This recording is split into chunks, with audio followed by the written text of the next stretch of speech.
It's your boy T-Bear here in Reaction. Today is Music Monday. Now I'm about to do is get on some direct production. What happened was we're gonna get into some of the infamous DAWs, aka Digital Artist Workstation. I hope that's what DAW stand for. I could be wrong. Anyway, DAW meaning yep, Digital Audio Workstation. I was right. So anyway, digital audio workstation are softwares used for majority for music production as well too for the likes of Ableton, Reason, Acid. What's the Apple one again? Apple's one for Apple. GarageBand is kind of considered one as well too. What's the more favorite? Logic Pro as well too. MPC Beats as well. Who else? Which one is another one? Machines have their own DAW as well too, like Contact and all that. But we're gonna get to the one of the most infamous DAW that a lot of well-known producers have used. That is FL Studio, who started as Fruity Loops. So without further ado, let's check out FL Studios. What had happened was, let's get it.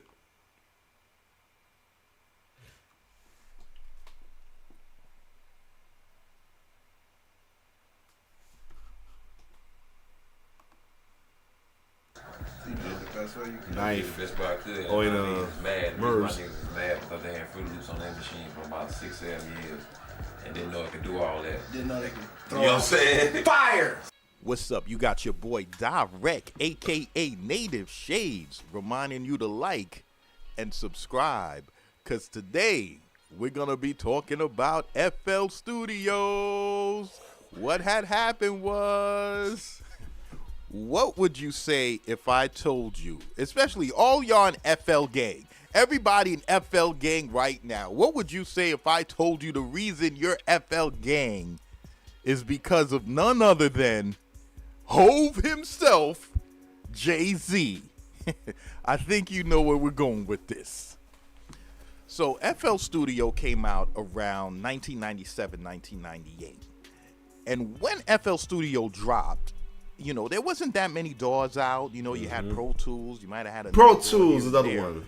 But for the most part, I forgot about Pro Tools. Pro Tools was the industry standard. And any other DAW product basically had to live up to that. And FL Studios, they used to give it to you free. Let's say if you brought a sound card for your computer or something like that, you'd get a free copy of FL Studios. And it was looked at as a whack, cheap DAW. Like, your boy will come over and he'll be like, yo, man, what's that? And you'll be like, yeah, man, this is a program called Fruity Loops that I got. They said I could make music on this. He would literally take the CD and fling it out the window. And you wouldn't have a problem with it. You would be like, thank you, man. And he'd be like, yeah, I'm doing you a favor. That's how whack FL Studio was back then. And back then, that was like the worst name to call your product. Fruity Loops. You know, like Fruity Pebbles?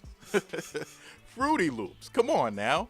Back then, if you called somebody Fruity, they would take off their book bag, put it on the floor, casually take off their jacket, throw up their hands, and proceed to knock you to F. FL Studio was known as a... This is why I like watching direct production videos. He's hilarious. Yo, his commentary is ridiculous, yo. A whack DAW, basically a cheap piece of software, all the way up from, 98, 99, 2000, 2001, 2002.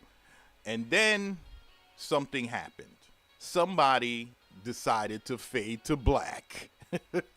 So Jay-Z comes out with the Black Album.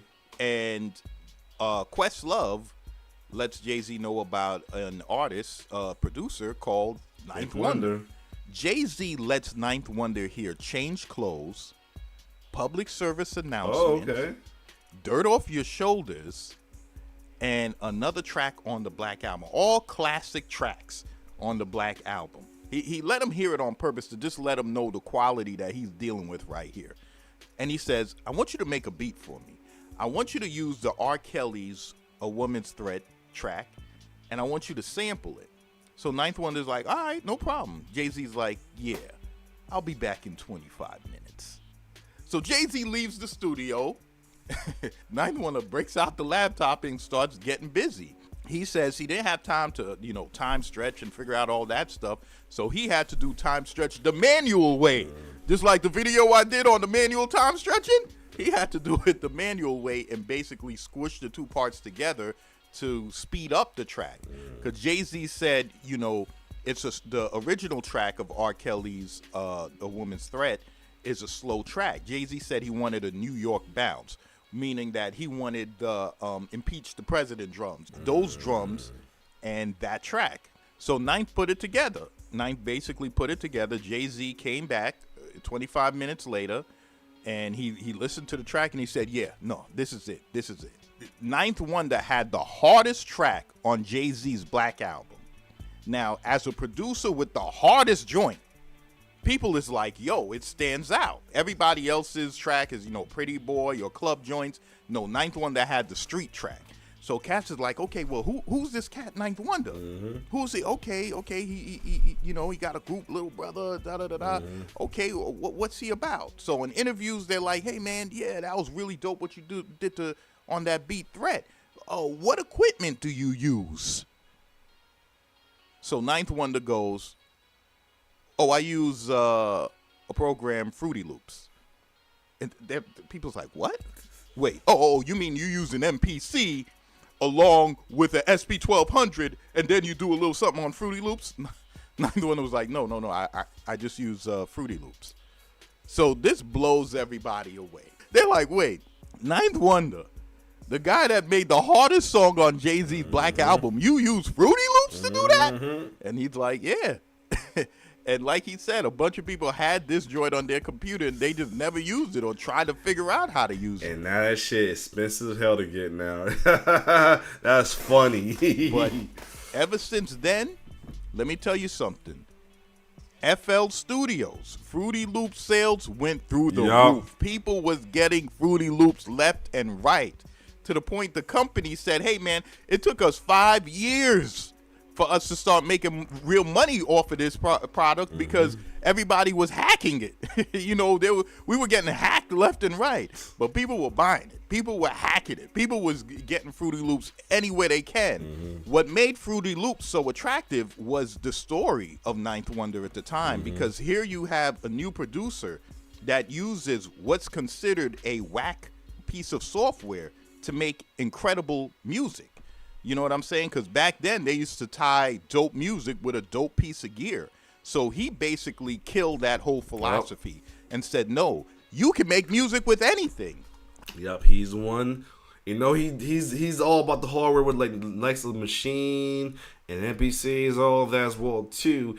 He started out with this, and now the rest of the game changed the game. You know what I'm saying? Now, folks, a lot of producers, as you see on like the Rhythm Roulette and all that, are like laptop friendly, and this is one of the main dolls they use right now as well too.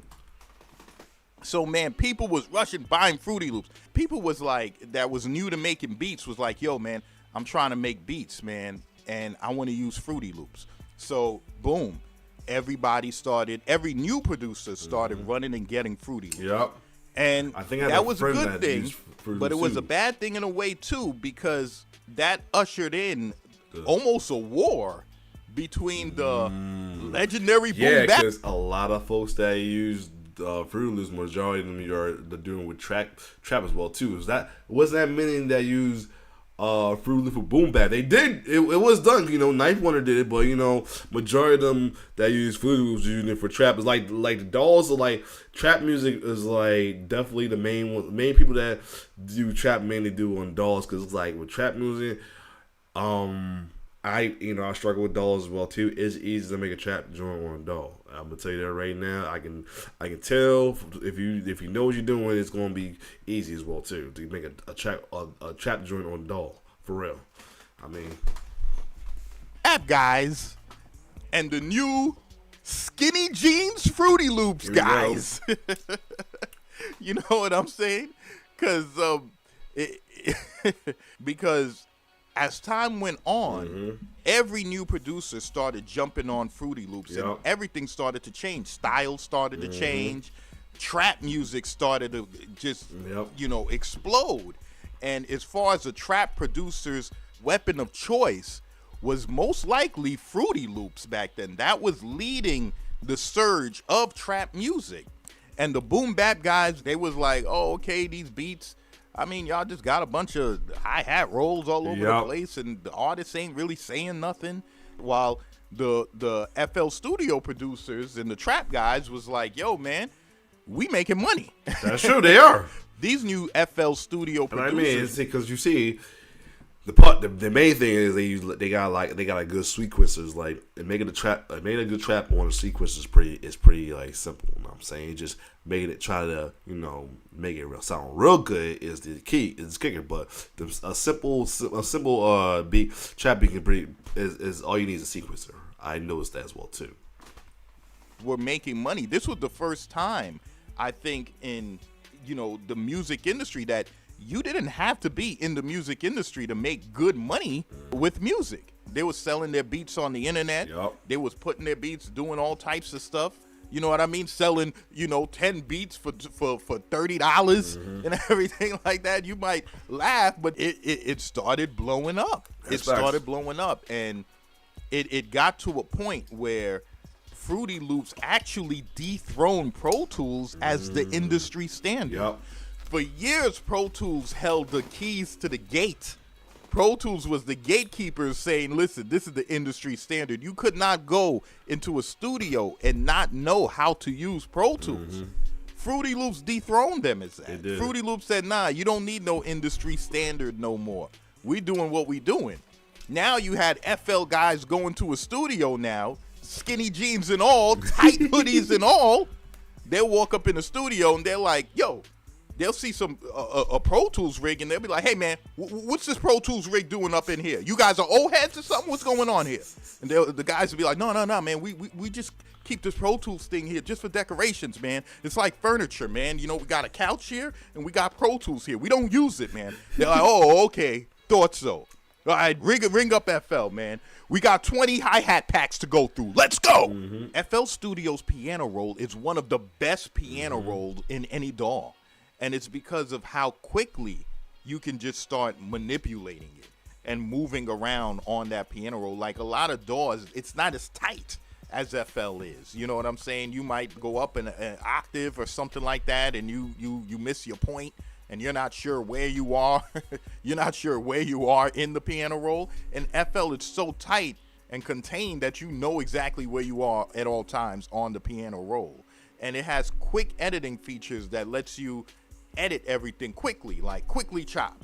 You know what I'm saying? Quickly add a glide to it or something like that. Quickly add an effect to it. You know, it's just really fast. FL Studio step sequencer is so dope. Yep. I hope you know on other DAWs, other DAWs used to have the workflow as far as using a MIDI controller to punch in your drums. That used to be the basic way you would make your drum loop. You'd run your sequencer and start tapping it in with a MIDI controller.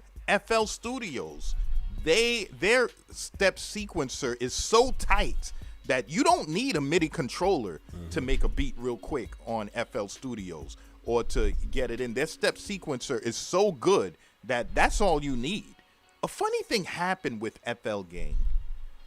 FL Gang, even in all its glory, trap and all, FL Gang started to grow up.